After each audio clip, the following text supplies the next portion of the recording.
Primitive War releases in less than 20 days' time on August 21st. But with this being a dinosaur movie, it's only right to discuss the dinosaurs of the movie, right? Well, today we are going to be breaking down both of the trailers and further information that we have regarding Primitive War and what dinosaur species will be appearing in this movie. So far, judging from my list, we've uncovered at least 12 species that are confirmed for Primitive War. However, it could be a little bit more as there are some species that I'm not too sure about. But if you're excited for Primitive War, then why not go ahead and press that like button and subscribe to the channel so that you stay up to date for this dinosaur movie. If you're looking for one place for all of your Jurassic Park and Jurassic World needs here on YouTube, then look no further as we cover every important title from the Jurassic franchise. But for now, make sure you're sat back, relaxed, and got your snacks at the ready as it's time to go over all of the species confirmed so far for the brand new Primitive War movie releasing in just a couple of weeks. Talk about that screaming and dying bit.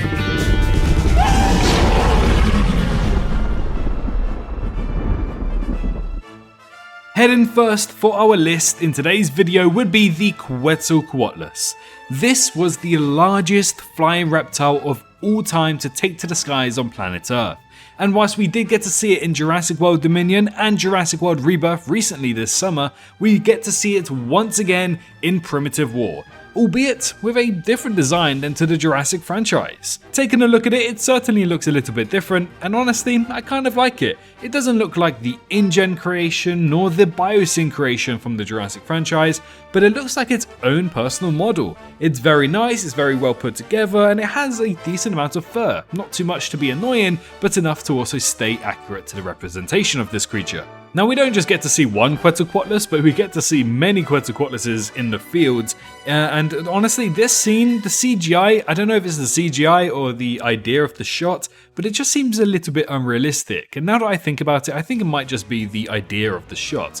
Having a few people running through long grass with loads of Quetzalcoatluses there, it doesn't sit right with me, but we'll have to wait and see how they adapt that. Up next, we have the infamous Tyrannosaurus Rex, but we don't just have one. No, ladies and gents, we have two. We have one that looks a lot like the Jurassic Park variant of Tyrannosaurus, and then we have the other one that looks like the Jurassic World Prologue variant of Tyrannosaurus. I'm not complaining, I like the model of this Tyrannosaurus, and honestly, I feel as though Jurassic World Rebirth, with the scene that it got with the river raft, made the Tyrannosaurus much more menacing in cinemas once again, and I felt like that was not just needed for the Jurassic franchise, but for dinosaur movies as a whole. So now I'm really excited to see the Tyrannosaurus in Primitive War, and with there being two of them, one of them is more noticeable with the quills running down the back of its head, but the one that doesn't have that actually seems to be more featured in the film. We see it breaking the tree line at one stage through some of the trailers, and then we also get to see it swimming as well, as it seems like somebody has fallen into the water. So that Tyrannosaurus is definitely going to have a good amount of screen time. Now for the next species, if you've seen the comics or even read the novel of Primitive War, you would know that the Utahraptor plays a pretty big role, and of course the Utahraptor is confirmed. These guys are basically just upscaled velociraptors. They are huge, they are menacing, and there is one specific one from the comics with a knife in its eye. And of course we do get to see the live action adaptation of this creature specifically, and honestly that shot just looks so awesome, it looks amazing. However, some people have been confusing the difference between the Utahraptor and the next dinosaur on the list, the Deinonychus. The Deinonychus will also be appearing in this movie, and it is also feathered like the Utahraptor, but the only difference is of course the size. So if you see one of these creatures that are big and feathered and you don't really know too much about dinosaurs, then the bigger one is the Utahraptor and the smaller one is Deinonychus.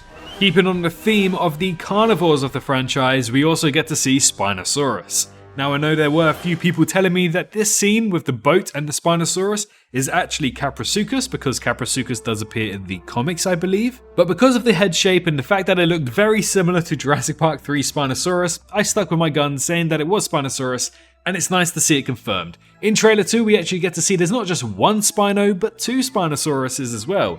And it's kind of like a mix between the JP3 head shape and the Jurassic World Rebirth body shape. Either way, Spinosaurus is confirmed. But finally, we move on to some of the herbivores now. And we have Apatosaurus. I mean, that's what we would call this, right? It looks almost identical to Jurassic World's Apatosaurus. Well, very recently, a designer on the movie came out and confirmed that it's actually Dreadnoughtus. So it's actually going to be a lot bigger than we anticipated, and that would explain why one of the largest sauropods at the end of trailer 2 looking more like a Mamenchisaurus than an Apatosaurus. But it turns out that they are actually Dreadnoughtus. The next two on this list actually are confirmed together with Edmontosaurus and Corythosaurus. This scene actually reminds me very much of the one from Jurassic Park 3 where we get to see the Corythosaurus and the Parasaurolophuses running away from the humans and the Velociraptors. But in this scene we get to see a little bit more calm, a little bit more serenity of the Edmontosaurus and Corythosaurus. At least that's what I'd identify these species to be. I mean, there are some paleontologists out there who may be able to identify a little bit better, or maybe even just people who've read the books. But yes, to me at least, these look like Edmontosaurus and Corythosaurus, but they could be something else. Either way, they are confirmed.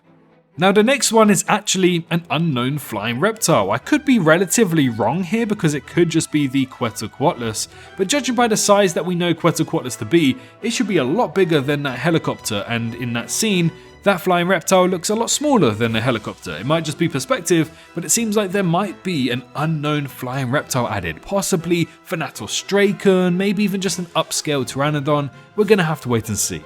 Now the Triceratops, it doesn't actually get much seen throughout any of these two trailers, but the one that we do get to see actually shows a really nice model and color schemes of the Triceratops.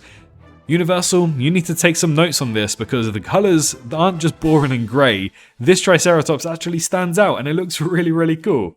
As the years have gone on and I've gotten used to the Jurassic Triceratops, to me personally, I've started to lose interest in not just Triceratops alone, but ceratopsians altogether. So now seeing it with a slightly different model in Primitive War actually gets me a bit more excited. And then we move on to the final shot of trailer 2 where we get to see loads of dinosaurs, one of which I assume to be Mamenchisaurus like I said earlier in the video, but it could actually just be the Dreadnoughtus. Again, judging by Dreadnoughtus, I've only seen artist impressions and the one from Jurassic. It seems like it needs to be a little bit bulkier, a little bit longer in shape, but this one just seems a bit too tall. And judging by what I see in Jurassic World Evolution 2 and Evolution 1, the Mamenchisaurus actually takes more of the shape from the one that we get to see in Primitive War. So this could be the Dreadnoughtus at the same time, but I like to think that it could be another sauropod, such as Mamenchisaur. But in the same shot, we also get to see this species right here. It's very hard to identify exactly what it is, and believe it or not, I have it identified as 3 different species. Now the least likely one I think is Margosaurus, but I'm not going to write that out completely. It does look something like a small sauropod with some spikes coming out of his neck, kind of like an Amargasaurus, but I think the most probable options would either be Parasaurolophus or Chironosaurus. Now typically Parasaurolophus, because of Jurassic, is depicted without a flap on its horn, but then to identify Chironosaurus from some artist impressions, that's basically the same dinosaur as Parasaurolophus, just with some slight differences, and the flap is usually drawn on. This one seems to have the flap, so it could be Chironosaurus, but at the same time it could just be an artist impression of Parasaurolophus. Either way, it is a separate species that we haven't seen in the movie other than this scene, so it's certainly either Chironosaurus, Parasaurolophus, or Amargasaurus. But other than that, that's pretty much all of the species we have confirmed so far as of August 4th, 2025. Thank you so much for watching today's video. If you think that I've missed any other species, then go ahead and let me know. I did try my best to identify as many as I could in this video, but again, there's probably 1 or 2 that might have slipped the cracks. And of course, those who have seen or read the novels and comics of Primitive War, you should know at least more species that might be coming to the movie. And recently, the director, Luke Spark, did confirm that he hasn't showcased everything from this movie just yet, so of course there could be some surprise creatures to come. Once the movie has released, we'll go over this list once again and reconfirm every species that was seen, but in the meantime, leave a like if you enjoyed and subscribe if you're new around here, but most importantly, make sure you're all staying safe out there, and I'll see you all in the next one. Bye bye. Hey, did you enjoy the video? Well, why not leave a like and subscribe for more Jurassic content? I appreciate every single one of you for reaching this point into the video and supporting me this far. If you wish to support me even further, then feel free to head on down to the description where you can find links to donate, my Patreon, and you can also press that join button to become a member here on YouTube and gain access to some awesome emojis. A massive thank you to all of the YouTube members for this month, as well as the amazing fans over on Patreon too. Your extra bit of support really goes a long way. But for now, I wish you a great rest of your day.